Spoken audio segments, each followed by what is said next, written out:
Hello friends, Assalamu alaikum. Welcome back once again to a new class with Nurjaman arranged by English 8.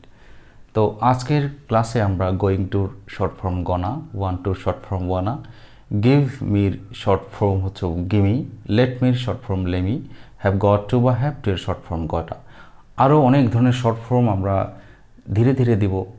আসলে আমি বুঝতে পারছি না যে কোন ধরনের ক্লাসগুলো আগে দেওয়া দরকার, আপনারা অবশ্যই কমেন্ট বক্সে জানিয়ে দেবেন। অসংখ্য হাজার হাজার ক্লাস আমার কাছে রয়েছে, আমি সিরিয়ালি বা আস্তে আস্তে সবগুলো শেষ করবো ইনশাআল্লাহ। তো ক্লাস এত বেশি রয়েছে, সারা জীবনও শেষ করতে পারবো কি না আমি জানি না। তো দোয়া করবেন যাতে দীর্ঘজীবী হই, যাতে অনেক ক্লাস আপনাদের উপহার দিতে পারি। তো ওয়ান টু গোয়িং টু হচ্ছে কোনো কিছু করতে যাওয়া। যেমন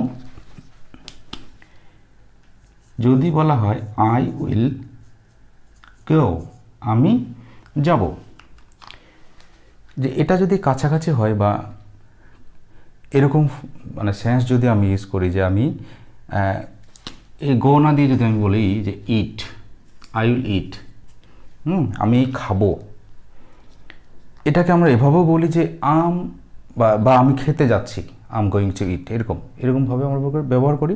আই উইল ইট আমি খাবো, বা আম গোয়িং টু ইট আমি খেতে যাচ্ছি, সিমিলার মিনিং কিন্তু। তো গোয়িং টুর যে বাংলা অর্থ সেটা হচ্ছে কোনো কিছু করতে যাচ্ছি, শর্ট ফর্মটা gonna. I'm going to eat, I'm gonna eat, I এমটাকে আম করে দেওয়া হচ্ছে, বা আই এমও বলতে পারেন এটাকে। I'm gonna sleep, I'm gonna eat, I'm gonna write something, I'm gonna watch a movie, হ্যাঁ, এরকমভাবে আমরা ব্যবহার করতে পারি। তারপর আসলে ওয়ান টু মানে কোনো কিছু চাওয়া। তো কোনো কিছু চাওয়া, ওয়ানা, এটার ওয়ান টুর সংক্ষিপ্ত হচ্ছে ওয়ানা। যদি বলা হয় আই ওয়ান্ট টু ইট, আমি খেতে চাই, আই ওয়ান্ট টু গো, আমি যেতে চাই, এটার সংক্ষিপ্ত ওয়ান টুর সংক্ষিপ্ত আমরা বলছি ওয়ানা, এটা কিন্তু শর্ট ফর্ম। তাহলে হচ্ছে আই ওয়ান্ট ইট, আমি খেতে চাই, আই ওয়ান্ট গো, আমি যেতে চাই, আই ওয়ান্ট স্লিপ, আমি ঘুমাতে চাই। তারপরে আসলে গিভ মি মানে আমাকে দাও, এটা সংক্ষিপ্ত রূপ হচ্ছে gimme the pen, give me the duster, give me a glass of water, এরকম। তারপর আসলে লেট মির সংক্ষিপ্ত রূপ হচ্ছে লেট মি, হ্যাঁ, লেট মি মানে আমাকে দাও, বা মানে কিছু করতে দাও আর কি, এরকম।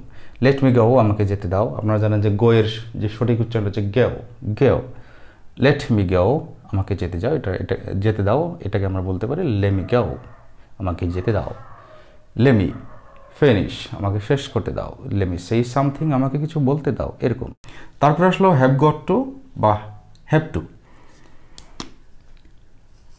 একটি বাক্য আমি লিখি, আই গো মানে কি আমি যাই, আর আই হ্যাভ টু গো মানে কি আমাকে যেতে হবে।